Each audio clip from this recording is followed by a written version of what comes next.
Saint Martin ইস্যুতে ব্যাপক কথা হচ্ছিল। সাবেক প্রধানমন্ত্রী শেখ হাসিনা বারবার বলছিলেন যে সেন্ট মার্টিনে মার্কিন যুক্তরাষ্ট্র একটা নৌঘাঁটি করতে চায়, আর শেখ হাসিনা সরকার সেটাতে রাজি হয়নি, যার কারণে তাকে ক্ষমতা থেকে সরিয়ে দেওয়ারও ষড়যন্ত্র চলছে। এরপর বৈষম্য বিরোধী আন্দোলন, এক দফা আন্দোলনের মাধ্যমে পতন হয়েছে হাসিনা সরকারের। দীর্ঘদিন যাবৎ বাংলাদেশের পরিবেশ ইস্যুতে আমরা যখন বন্যা প্লাস আরও এই আন্দোলন নিয়ে ব্যস্ত, এরই মাঝখানে আজকে সেন্ট মার্টিন ইস্যুতে একটা সিদ্ধান্ত সামনে এসেছে। জনমনে প্রশ্ন যে কেন বাংলাদেশের ইতিহাসে প্রথমবারের মতন সেন্ট মার্টিন ঘিরে এত রেস্ট্রিকশন তৈরি করা হয়েছে। আগের মতন আপনি চাইলে আর সেন্ট মার্টিনে ঘুরতে যেতে পারবেন না। এই জন্য আপনাকে করতে হবে নতুন সিস্টেমে নিবন্ধন, মানে রেজিস্ট্রেশন করতে হবে। তারপরে রেজিস্ট্রেশনের অনুমতি যখন মিলবে বা একটা প্রসিডিং হবে, দেন আপনি যেতে পারবেন সেন্ট মার্টিন। তবে এই নিয়ে টেনশনের কিছু নাই। এখানে ভিন্ন আরেকটা ইস্যু, কোনো মার্কিন সামরিক ঘাঁটি অথবা ওইরকম কিছু না। সেন্ট মার্টিন দ্বীপের পরিবেশ রক্ষায় অনেকগুলো পরিকল্পনা ইতিমধ্যেই গ্রহণ করেছে সরকার। এর মধ্যে রয়েছে পর্যটককে সীমিত করার পাশাপাশি রেজিস্ট্রেশন বা অনুমতি ছাড়া কোনো পর্যটক আর সেন্ট মার্টিনে যেতে পারবেন না।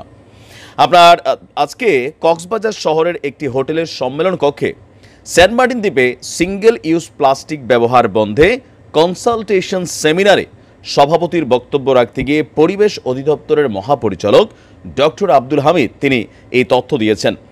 তিনি বলছেন যে পাহাড় কাটা এবং জলাশয় ভরাটের বিষয়ে কোনোভাবেই ছাড় দেওয়া যাবে না, আর সেন্ট মার্টিনে পর্যটক সীমিত করতে হবে। কেন? বিপুল পরিমাণ পর্যটক যাচ্ছে, সেখানে যাওয়ার সময় খাবার পানি বা বিভিন্ন খাবার দাবার ওয়ান টাইম ইউজেবল যে প্লাস্টিক ম্যাটেরিয়ালসগুলো আছে সেগুলো হিউজ আকারে সেখানে যাচ্ছে, আর এতে কি হচ্ছে, সেখানের পরিবেশ নষ্ট হচ্ছে বা যে ভারসাম্য সেটাও নষ্ট হচ্ছে।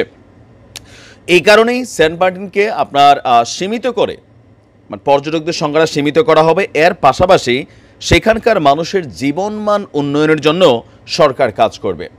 কক্সবাজার শহরকে গুরুত্বপূর্ণ একটা ভূমিকা রেখে বা কক্সবাজার শহরকে গুরুত্বপূর্ণ একটা ইস্যু করে প্লাস্টিক মুক্ত করার জন্য খুব দ্রুত কাজ করা হবে বলেও জানান পরিবেশ অধিদপ্তরের মহাপরিচালক।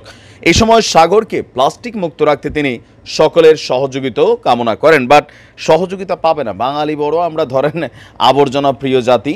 বিদেশে থাকাকালীন আমরা সব কিছুই মানি, কিন্তু দেশে গেলে আমাদের রুলস টুলস সবই চেঞ্জ হয়ে যায়। তো সেন্ট মার্টিন ইস্যুতে এই পর্যটক ইস্যুটাকে কেন্দ্র করে অনেকেই বিরূপ প্রতিক্রিয়া দিয়েছেন, মনে করছেন যে না ভাই আমি যাওয়ার সময় আগে। বাট আমিও মনে করি এটা খারাপ না, ভালো। একদিকে ভালো কেন, যে গণহারে সেইখানে যাওয়ার যে ইস্যুটাতে পরিবেশ যে নষ্ট হচ্ছে, বাংলাদেশের একমাত্র প্রবাল দ্বীপ এটা।